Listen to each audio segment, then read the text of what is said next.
Historia 1. Soy asistente legal y tengo 39 años. He construido toda una carrera basada en la lógica, el escepticismo y los hechos. Si hay algo que he aprendido, es esto: cuestiona todo, sobre todo a las personas. No creo en ángeles, demonios ni destinos cósmicos. Fui criada por un profesor de matemáticas que consideraba a Dios como una distracción de la verdad. Esa forma de pensar se me quedó grabada. Así que cuando te digo que conocí a alguien que afirmaba ser un ángel caído y que una parte de mí le creyó, sé lo absurdo que suena. Todo ocurrió una tarde cualquiera en Griffith Park. Paseaba a mi galgo. El cielo estaba despejado, no tenía estrés. Un día tranquilo, completamente normal, hasta que tropecé con unas raíces de árbol. Me giré molesta, pero la forma en que las raíces se entrelazaban me llamó la atención. Eran curiosamente hermosas. Rodeé el árbol y fue entonces cuando lo vi. Un hombre de unos 20 y tantos, descalzo, de ojos azules, quieto como si hubiera estado esperando ahí desde siempre. Sonrió y luego dijo mi nombre. Yo no había pronunciado una sola palabra, y ahí fue cuando todo cambió. Ahí fue cuando supe que esto no era una coincidencia rara. Había comenzado algo mucho más extraño, y yo era parte de ello. Parecía alguien fuera de lugar, fuera del tiempo. Cabello rubio ondulado, recogido tras las orejas. Piel pálida, ojos azules que casi parecían plateados con la luz. Medía alrededor de 1,87 metros, delgado, descalzo sobre el concreto como si no le molestara. Llevaba una camisa blanca con cuello y pantalones caqui, ropa normal. Pero había algo en él, una especie de brillo, no luz literal, sino ese magnetismo que tienen algunas personas. No era guapo en el sentido tradicional, pero sí hermoso. «Perdón, voy a pasar», le dije, tratando de no quedarme mirándolo. «Estás perdonada», dijo mi nombre real, respondió. Me congelé. No le había dicho quién era. ¿Lo adivinaste? «Nomber, trabajaste en uno de mis casos». Le pregunté confundida cuál. Sonrió con picardía. «Solo bromeo. Está escrito en tu mochila».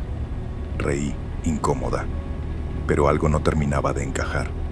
Entonces añadió: «Trabajas en leyes. Eso es interesante».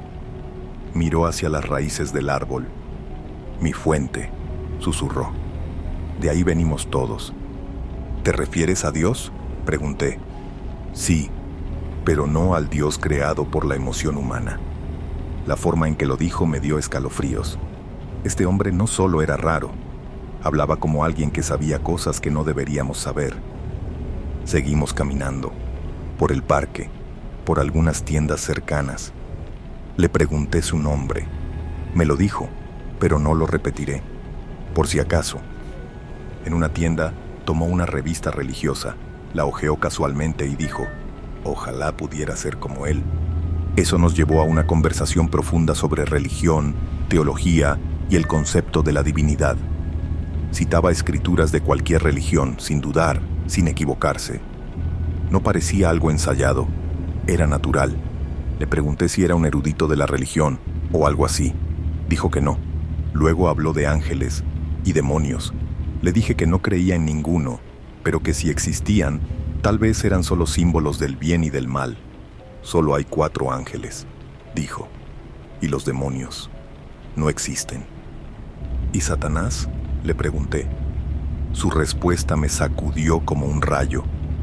Satanás no es un ser, es el estado de desconexión total con Dios. Y cuando el amor se vuelve aburrido, el alma entra en punto muerto. Luego me miró directamente y dijo: «Yo conté la historia de Lucifer a los babilonios. Ellos la transformaron en otra cosa». Y fue entonces cuando lo soltó, con calma, como si fuese un dato más. «Soy uno de los 4. Después de 2 horas, simplemente se fue, sin dramatismos, sin palabras finales, solo una sonrisa, y luego se alejó, como si nada hubiera pasado. Pero pasó. Repasé cada palabra, incluso escribí todo lo que pude recordar 2 días después. Algunas de las cosas que dijo sobre ciencia, Una ya se ha confirmado como cierta, y las demás, digamos que las estoy observando de cerca. Aún no sé en qué creer. Tal vez era un genio. Tal vez tenía algún tipo de neurodivergencia. Tal vez un maestro de la psicología o un narcisista con memoria fotográfica. Pero nunca, ni una sola vez, he conocido a alguien que hablara así, sin tartamudear, sin pausas, como si leyera mi mente antes de que yo abriera la boca. La gente en las tiendas se iluminaba al verlo entrar. Algunos nos regalaron cosas sin razón. Estoy en Los Ángeles, eso no pasa aquí. Antes me burlaba de todo lo espiritual. Ahora estoy investigando. Si no era quien decía ser, igual cambió mi vida. Y si sí lo era, entonces quizá estamos completamente equivocados sobre lo que realmente significa ser un ángel caído. Asegúrate de hacer clic en el botón de suscribirse para no perderte ninguna de las historias aterradoras que comparto. Historia 2. Desde que tenía 8 años, hay un hombre que se queda parado en la esquina de mi habitación. Todas las noches. No sé quién es, no sé qué es, pero siempre está ahí, observándome dormir. Al principio pensé que era mi imaginación, pero no importa a dónde vaya. Mi cuarto, un hotel, incluso la casa de alguien más, él está ahí. Y lo más espeluznante, no es solo la sensación de estar siendo observado. Los objetos se mueven, me han tocado cuando no hay nadie cerca. A veces escucho susurros, y si me quedo suficiente tiempo en un lugar, la presencia empieza a afectar a otros. Nunca le he visto el rostro, pero siempre sé que está. Incluso con los ojos cerrados o escondido bajo una manta, siento su presencia. Así que empecé a usar un antifaz para dormir, todas las noches. Lo llevo incluso al baño. He llegado a chocarme con las paredes por eso. Todo comenzó cuando tenía unos 8 años. Me acababa de mudar a un cuarto nuevo en nuestra casa. Nada extraño, nada antiguo.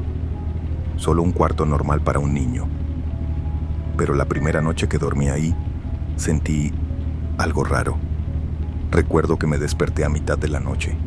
El corazón me latía con fuerza y no sabía por qué.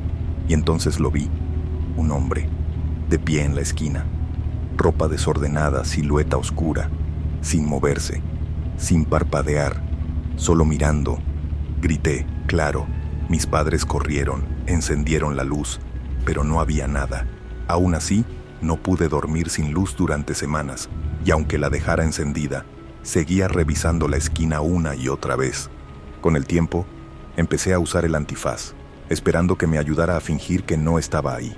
Funcionaba, más o menos, pero seguía sintiéndolo, como un peso en el ambiente, como unos ojos invisibles clavados en mí. El antifaz se volvió mi escudo. No me lo quitaba ni para ir al baño por la noche. Prefería caminar a ciegas antes que arriesgarme a verlo otra vez. Y lo más extraño, incluso de niño en el fondo, sabía que no se iba a ir. Me había elegido. Con los años el miedo se desvaneció, pero la presencia nunca se fue. Ya no estaba solo en mi cuarto. Donde quiera que iba, viajes familiares, hoteles, casas de amigos, él estaba ahí. No siempre visible, pero siempre presente. Al principio pensé que era mi imaginación, pero entonces empezaron a pasar cosas. Luces parpadeando, puertas abiertas que juraría haber cerrado, objetos que aparecían en otro lugar, llaves, almohadas, incluso sillas. Sentía que algo me rozaba el brazo cuando estaba completamente solo. Y una vez, mientras me cepillaba los dientes, vi algo moverse en el espejo, pero al voltear, no había nada. Ya de adolescente, me adapté. Dejé de asustarme. Dejé de contarle a la gente, porque nadie me creía. En lugar de eso, me concentré en no reaccionar, en no darle poder.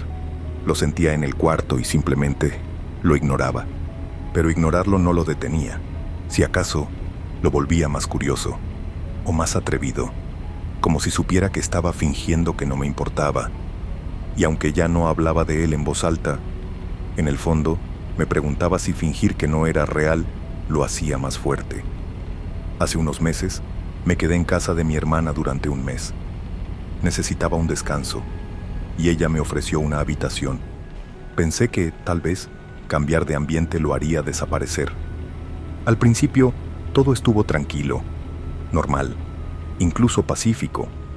Pero después de unos días, las cosas comenzaron a pasar. No a mí esta vez, sino a ella. Tenía unas pelotas luminosas para su hija de 2 años. Ya sabes, de esas con batería que se encienden con movimiento. Una noche, mientras dormíamos, empezaron a parpadear en su closet. Nadie las tocó, nadie estaba cerca, solo se encendían, una y otra vez, como si algo jugara con ellas. Luego, escuchó susurros, suaves, lejanos, desde el pasillo, también pasos. Su bebé comenzó a despertarse en medio de la noche, llorando, señalando rincones vacíos del cuarto, y no terminó ahí. Otra noche, un vaso se cayó solo del mostrador. Su perro se negaba a entrar en mi habitación. La energía se sentía mal. Pero lo más impactante, cuando me fui, todo paró. No más luces, no más ruidos, nada. Ahí fue cuando supe sin duda, no me seguía, estaba pegado a mí, y nadie más podía verlo. Ya no le tengo miedo. Eso es quizás lo más raro. Después de tantos años, el miedo simplemente se desgastó. Sigo usando el antifaz, sigo sintiéndolo en el cuarto, sigo oyendo cosas de vez en cuando, pero ya no me paraliza. No es que no me importe, es que lo he aceptado. Lo que sea que esto sea, no es algo al azar, no es una casa embrujada, soy yo, y no sé por qué. No sé qué hice para atraerlo. Nunca jugué con Ouija, nunca invité a nada, solo era un niño cuando empezó. Y aún así, aquí está, aún aquí, aún mirando. A veces me pregunto si siquiera es un fantasma. ¿Y si es otra cosa? Algo más antiguo, algo que se adhiere a las personas. O tal vez ha estado aquí desde antes de que yo naciera, esperando a alguien como yo. Pero hay algo seguro, no se ha ido. Me ha seguido por casi 2 décadas, a través de casas, ciudades y etapas de vida. Y tal vez, solo tal vez, siempre lo hará. Historia 3. Siempre quise creer en fantasmas, de esos que rondan casas antiguas, tocan las paredes 1 o 2 veces, quizás mueven algo cuando nadie está mirando. La idea tiene su encanto, hasta que estás solo en la oscuridad y algo que no puedes explicar empieza a acercarse. Hace 3 años, mi esposa y yo nos mudamos a una casa encantadora, algo deteriorada, construida en 1890. Nos enamoramos de su carácter, su historia, los suelos de madera que crujen. Incluso bromeábamos con que estaba embrujada. Pequeños ruidos por aquí y por allá, y soltábamos una carcajada.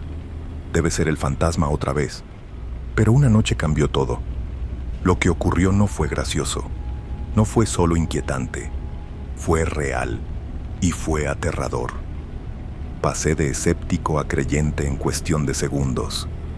De esos creyentes que ahora revisan 2 veces las cerraduras, prestan atención a cada sonido y duermen mal por las noches. Esta historia no trata de un solo momento extraño. Habla de una noche tan intensa que nos hizo cuestionarlo todo, nuestra seguridad, nuestra cordura, y si realmente estábamos solos en nuestra propia casa. Todo comenzó con algo pequeño, y terminó con nosotros preparándonos para cada 22 de diciembre que venga. Empezó con algo sutil, inquietante, pero sutil. Una noche, mi esposa y yo estábamos en el sofá viendo televisión. Cerca de la medianoche, le dije que me iba a acostar, y ella dijo que subiría en 1 minuto. Subí, me recosté de lado, dándole la espalda a la puerta, y empecé a revisar el celular. Entonces escuché pasos. Entraron al cuarto suavemente, casi con cautela. Sentí que el colchón se hundía a mi lado, como si alguien se hubiera sentado o acostado. No reaccioné. Obviamente asumí que era mi esposa. Pero segundos después, escuché algo abajo. El grifo de la cocina se encendió. Luego el sonido de platos chocando suavemente. Me congelé. Ahí fue cuando me cayó la ficha. Si mi esposa seguía abajo, ¿quién estaba junto a mí en la cama? Con el corazón a mil, me giré bruscamente, con el brazo extendido, esperando verla ahí. Pero la cama estaba completamente vacía. Me quedé inmóvil, con el pulso en la garganta, tratando de encontrarle sentido. Me dije que no era nada. Quizás imaginé el peso o el suelo crujió raro. Pero en el fondo, sabía que algo no estaba bien. Pasó casi un año desde esa noche, tiempo suficiente para que el miedo se transformara en una anécdota de cena. Honestamente, casi había olvidado qué ocurrió. Hasta que llegó el 22 de diciembre. Eran alrededor de las 11:30 de la noche. Mi esposa y yo nos acabábamos de meter en la cama, luces apagadas, no pasaron ni 5 minutos, y entonces lo escuchamos. El inconfundible sonido del scooter de nuestro hijo, deslizándose por el suelo de madera del piso de abajo. No fue un pequeño golpe, aquello se movió. Era el tipo de ruido que te hace que el estómago se hunda, sin dudas, sin esperar el ¿qué viene después?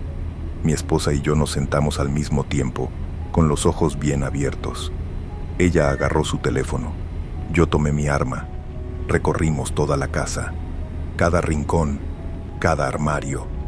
Son solo 110 metros cuadrados. Es pequeña, algo desordenada, sin muchos lugares donde esconderse. Pero no encontramos nada, ninguna señal de que alguien haya entrado, ninguna ventana abierta. El scooter seguía en su lugar. Nos miramos sin saber qué decir. Quizás estábamos exagerando. Así que hicimos lo tonto. Volvimos a la cama. Apenas habíamos tirado de las mantas cuando volvió a pasar. Pasos. Pero esta vez, no abajo. Esta vez venían subiendo las escaleras. Y no eran pasos suaves. Eran ruidosos, deliberados. Alguien venía hacia nuestra habitación, peldaño por peldaño, sin siquiera intentar ocultarse. Mi esposa me miró. Yo la miré. Incredulidad total. ¿Cómo? ¿Esto está pasando de verdad? Saltó de la cama con los puños apretados, lista para enfrentar a quien fuera. Yo agarré el arma y corrí hacia la puerta que queda justo al lado de la escalera. Doblé la esquina rápido, con el corazón golpeándome el pecho. Pero no había nadie. Es imposible, imposible, que alguien hiciera tanto ruido y desapareciera. La casa es pequeña, y cada escalón cruje con su propio sonido. Habría escuchado si alguien se iba, si corría, lo que fuera. Revisamos todo de nuevo. Nada. Ninguna puerta abierta. Ninguna señal de intrusos. Así que, con la adrenalina a tope, intentamos dormir de nuevo. Y entonces, una última cosa. Un zumbido fuerte proveniente del cuarto de enfrente. Abrimos la puerta y lo vimos. El ventilador de mi cortadora láser, apagado por 6 meses, funcionando a toda potencia. Después de esa noche, todo cambió. No pude sacudirme la sensación de que no fue algo aleatorio, que no fue solo una noche mala.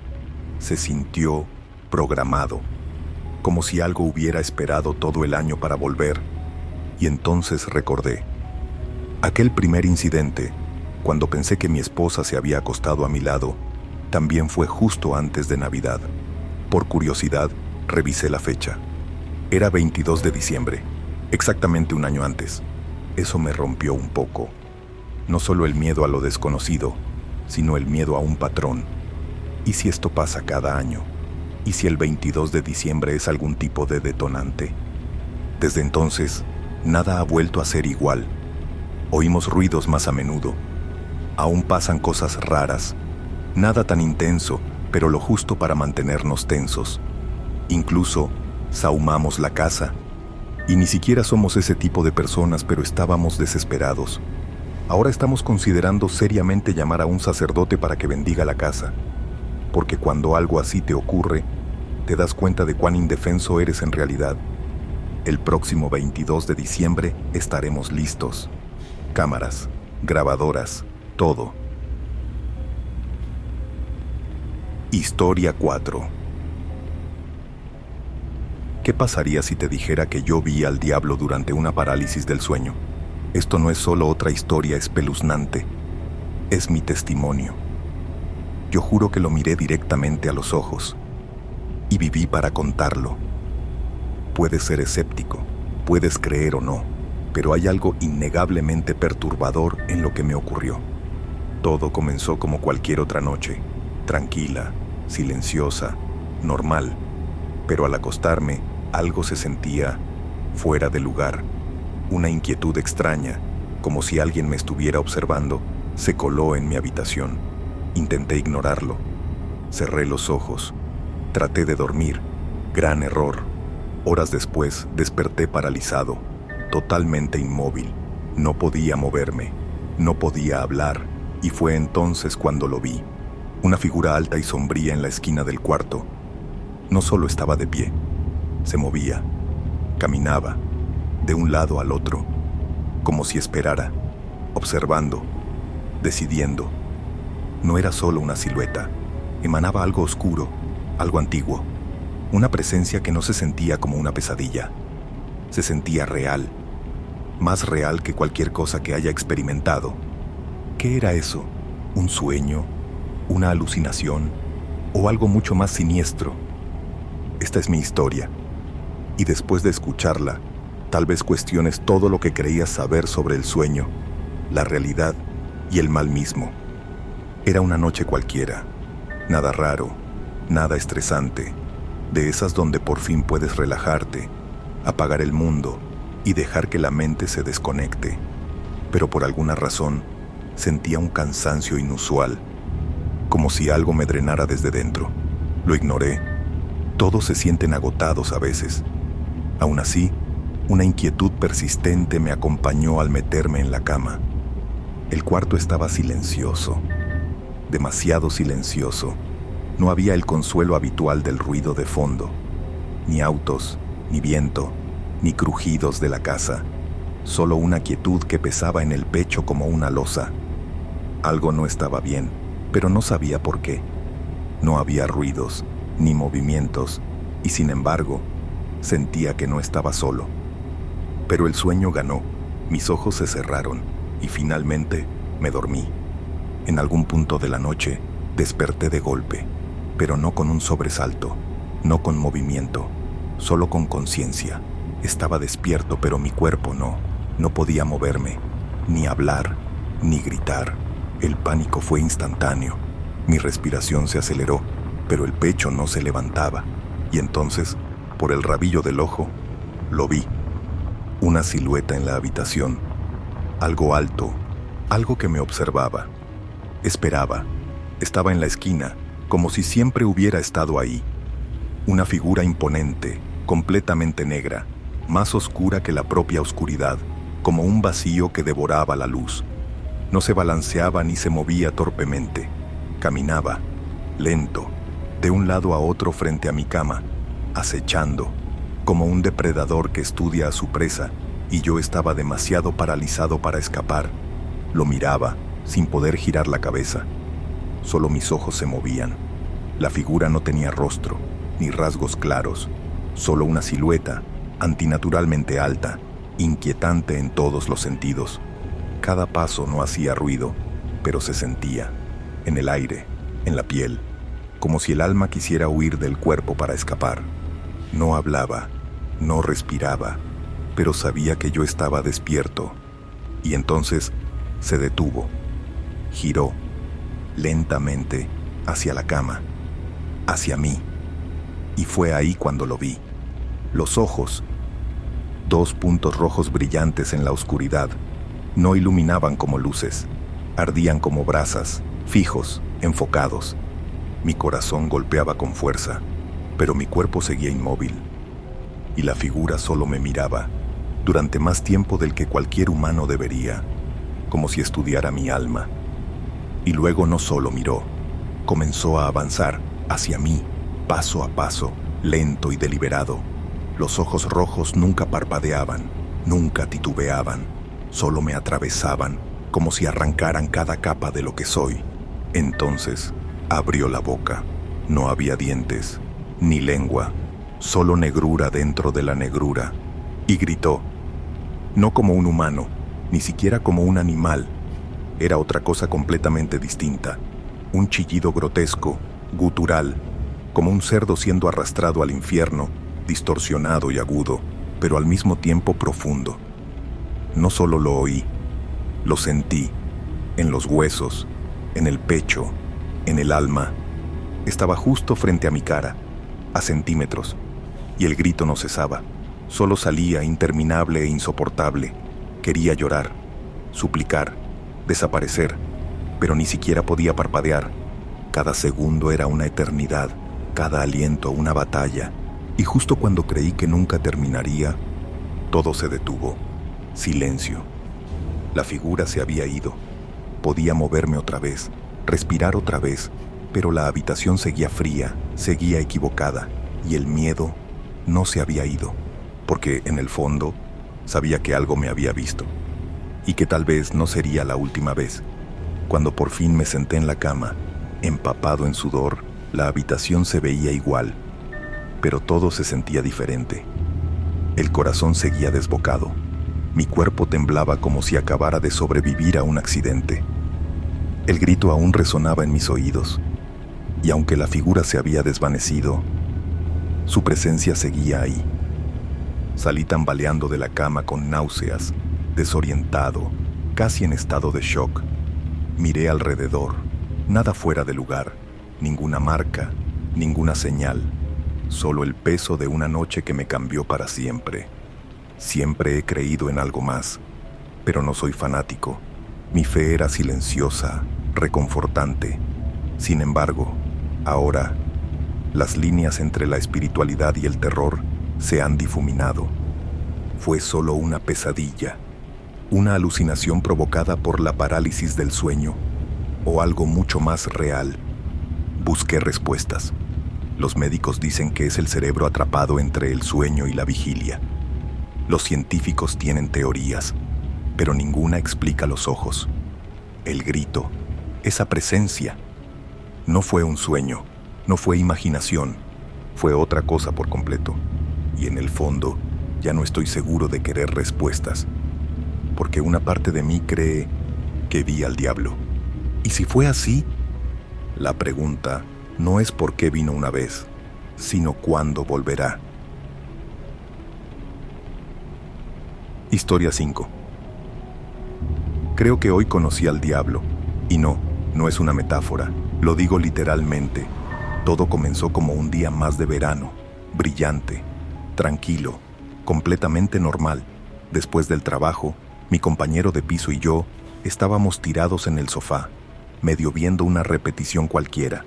Me ofrecía ir por algo de comer a un sitio barato al otro lado de la ciudad. He tomado el atajo por el parque, una zona boscosa espesa, cientos de veces. Corta el camino a la mitad. Y en verano suele ser tranquilo, familiar. Pero hoy, algo se sentía mal. ¿Conoces esa sensación cuando el aire se vuelve más denso? Como si alguien te observara, aunque estés solo. Eso sentí al poner un pie en ese sendero. Miré al cielo, despejado, sin viento. Ni siquiera cantaban los pájaros, solo silencio, como si el lugar entero contuviera la respiración. Aún así, seguí caminando. ¿Qué era lo peor que podía pasar? Y entonces empezó a llover. No fue una llovizna, ni hubo advertencia alguna. Solo un aguacero repentino, violento, cayendo de un cielo perfectamente claro. Corrí a refugiarme bajo un árbol enorme, confundido, pero aún sin miedo, hasta que lo vi a él. Alguien caminaba por el sendero, despacio, tranquilo, empapado, pero sonriendo, como si me conociera, como si me hubiera estado esperando. Caminaba como si la lluvia no existiera, mojado de pies a cabeza sin inmutarse, sin capucha, sin paraguas, solo una camiseta negra pegada a su piel y unos vaqueros empapados. El cabello le goteaba, pero su rostro tenía esa sonrisa. No era amable, ni siquiera arrogante. Era esa clase de sonrisa que te revuelve el estómago, como si supiera algo sobre ti que tú aún no sabes, como si ya fueras el chiste de una historia privada que se cuenta a sí mismo. Pensé que quizás iba drogado. En una ciudad universitaria es normal ver gente rara por ahí. Quizás se había metido algo y ni sentía el frío, pero había algo en él que no cuadraba. Era demasiado estable, demasiado tranquilo. No dije nada. Me quedé bajo el árbol, fingiendo que no lo había visto. Pensé que si no le prestaba atención, seguiría su camino, pero no lo hizo. Se detuvo, justo frente a mí, en medio del sendero, con la lluvia cayendo a su alrededor, y esa sonrisa seguía clavada en su cara. Sus ojos se fijaron en los míos, como si hubiese estado esperando solo por mí. Le pregunté si necesitaba algo, intentando sonar casual. Tal vez estaba perdido, o quizás era una broma pesada, pero no respondió, solo se quedó ahí, sonriendo, y luego se rió. No fue una carcajada, fue una risa baja, contenida, como si yo fuera el remate de un chiste enfermo. Ahí fue cuando sentí el primer escalofrío real. Di un paso atrás. Él ni se movió. Empecé a ponerme nervioso, pensando que quizá me había topado con un tipo inestable. Volví a preguntarle si necesitaba ayuda, más directo esta vez, y entonces habló. Vas a morir en 2 días. Así tal cual, sereno, seguro, como si me dijera el pronóstico del tiempo. Mi primera reacción, una amenaza. El tipo era más o menos de mi tamaño. Si venía a pelear, estaba listo. Me cuadré y le pregunté qué demonios quería decir. ¿Me estaba amenazando? Negó con la cabeza, aún sonriendo. Yo no hago amenazas, dijo. Solo doy garantías. Luego ladeó ligeramente la cabeza como si me examinara. No es personal, añadió. Nunca lo es. Simplemente fuiste elegido. ¿Elegido? ¿Para qué? Ahí supe que no estaba frente a un tipo drogado, ni borracho, ni siquiera humano. No sabía qué decir. Mi mente iba a 1000. Era una broma, una amenaza, una prueba. ¿Quién demonios era este tipo? Le grité de nuevo, más fuerte esta vez, si me estaba amenazando. Quise sonar firme, pero se me quebró un poco la voz, y él lo notó. No hago amenazas, repitió. Solo garantías. Dio un paso hacia mí. Yo retrocedí sin pensarlo. Cada fibra de mi cuerpo gritaba que corriera, pero mis piernas estaban paralizadas, como si no fueran mías.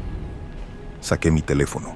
Pensé que al menos podía llamar a alguien, grabarlo, pedir ayuda, pero la pantalla estaba negra, muerto. Juraría que lo dejé con carga. Presioné el botón de encendido una y otra vez. Nada. No tendrás señal aquí, dijo él, como si hubiera estado esperando ese momento. Ahora estás en mi tiempo. Y ahí fue cuando entré en pánico de verdad. Me di vuelta para correr. La lluvia seguía tan intensa que apenas podía ver, pero no me importó.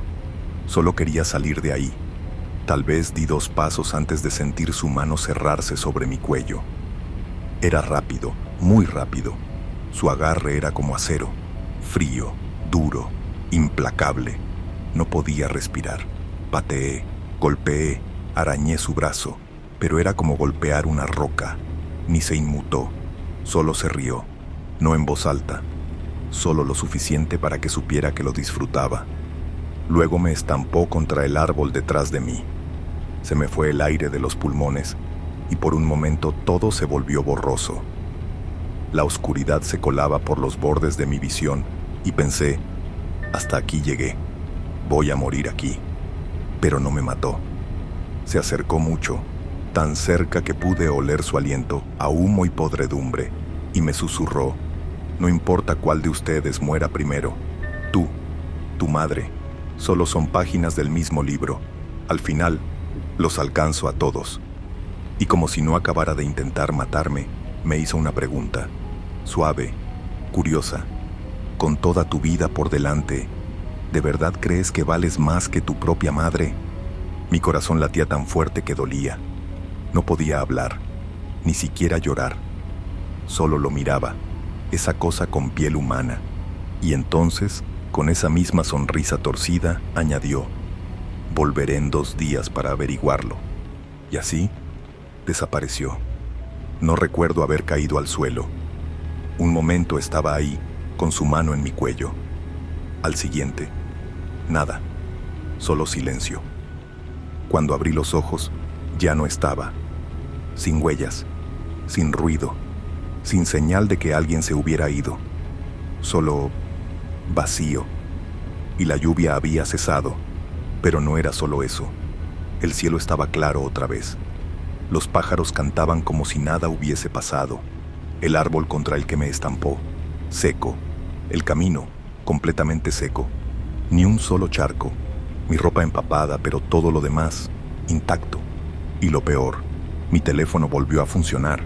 Batería al 89%, como si nada hubiera pasado. Corrí. No pensé. Solo corrí hasta llegar a casa. Las piernas me temblaban, los pulmones me ardían, pero no paré hasta cruzar la puerta de nuestro departamento. Mi compañero estaba dando vueltas en la sala, teléfono en mano, ojos abiertos como platos al verme. ¿Dónde carajo estabas?, soltó. Te fuiste hace horas. Te llamé como 100 veces. Incluso fui al sendero a buscarte. ¿Horas?, pregunté. ¿De qué hablas? Te fuiste como a las 5. Son casi las 10. No podía ser. No estuve fuera más de 20, 30 minutos. El tiempo ahí ni siquiera se sentía real. Y luego preguntó por qué estaba empapado. Le conté todo, cada detalle que recordaba. Probablemente soné como un loco, pero no me importó. Necesitaba que me creyera. Alguien tenía que hacerlo. Pero la mirada en sus ojos lo dijo todo. No me creyó. Pensó que estaba drogado o en una crisis. Dijo que no había llovido en todo el día, que caminó por el mismo sendero buscándome y estaba completamente seco. Y entonces se detuvo, bajó la mirada a mi cuello. ¿Qué te pasó ahí?, preguntó. Me toqué el cuello, ardía, corrí al espejo. Había marcas rojas, con forma de dedos, profundas. Aún así, no me creyó. Nadie lo hace, ni él, ni mis amigos, ni siquiera mi madre, especialmente mi madre. Intenté advertirle. Le dije que no fuera a trabajar, que no saliera de casa. Pensó que exageraba, se rió, me dijo que necesitaba dormir. Pero no estaba bromeando. Me queda menos de un día, o a ella, y aún no sé qué hacer. Solo sé que algo se acerca. Es casi medianoche. Cada segundo que pasa se siente como una cuenta regresiva. He intentado todo. Llamar a mi madre, escribirle, hasta suplicarle que se quede conmigo esta noche. No quiere. Cree que perdí la cabeza. Y quizás la perdí. Repaso todo una y otra vez. La lluvia que nunca cayó. El tiempo que se desvaneció. Las marcas en mi cuello. O estoy perdiendo la razón. O conocí algo que no debería existir. He cerrado cada puerta, corrido cada cortina, dejé todas las luces encendidas, pero aún siento que alguien me observa. ¿Qué clase de elección es esta? ¿Mi vida o la suya? Y si huyo, ¿eso cuenta como elegirme a mí? Si no hago nada, ¿sigue siendo una elección? No puedo dormir, no puedo pensar, solo escucho su voz. Fuiste elegido. ¿Por qué? ¿Para qué? ¿Y qué pasará cuando vuelva? Si estás escuchando esto, si alguna vez alguien lo encuentra, por favor, dime que no estoy loco. Dime que alguien más lo ha visto también. Dime que no estoy solo en esto. Porque si lo estoy, entonces me espera algo peor que la muerte. Y si llega mañana y sigo aquí, ¿significará que eligió a ella? ¿O es ahí cuando empieza la verdadera pesadilla? Espero que esta historia haya sido de tu agrado. Estoy seguro de que también te gustará la siguiente. Haz clic en el video que aparece en pantalla ahora mismo y no olvides suscribirte si quieres ver más videos como este en el futuro. Gracias por ver hasta el final. Nos vemos pronto.